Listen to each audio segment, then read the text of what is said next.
you're actually hearing the vibration of the sun. It almost has a warmth to it.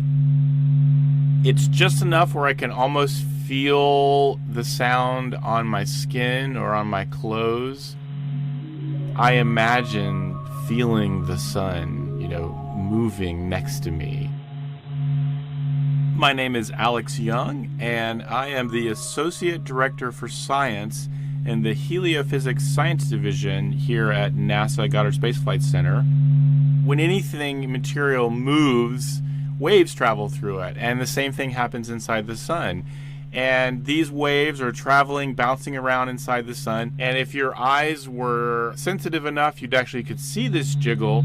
But what scientists have done is they've taken that jiggle and turned it into sound, into a sound that we can hear with our own ears.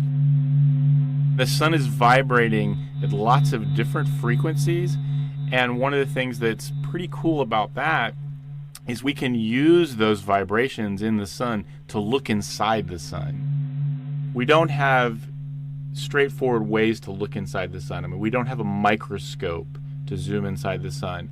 So using a star or the sun's natural vibrations allows us to see inside of it. And we can see huge rivers of solar material flowing around. We are finally starting to understand the layers of the sun and the complexity.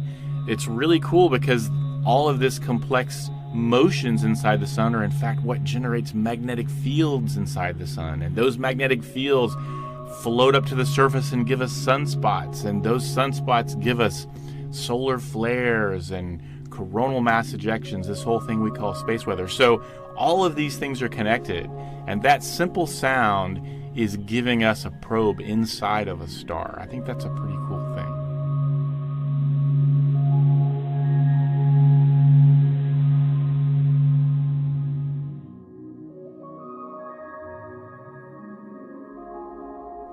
The dynamic imagery and sounds of the sun are on display at the NASA Goddard Visitor Center in Greenbelt, Maryland.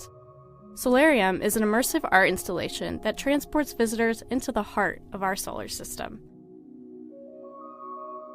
This story was produced right here at Goddard by Katie Atkinson and Michaela Sosby. The sounds you heard in this piece were sonified by the Stanford Experimental Physics Lab. The data comes from the Solar and Heliospheric Observatory, a collaboration between the European Space Agency and NASA.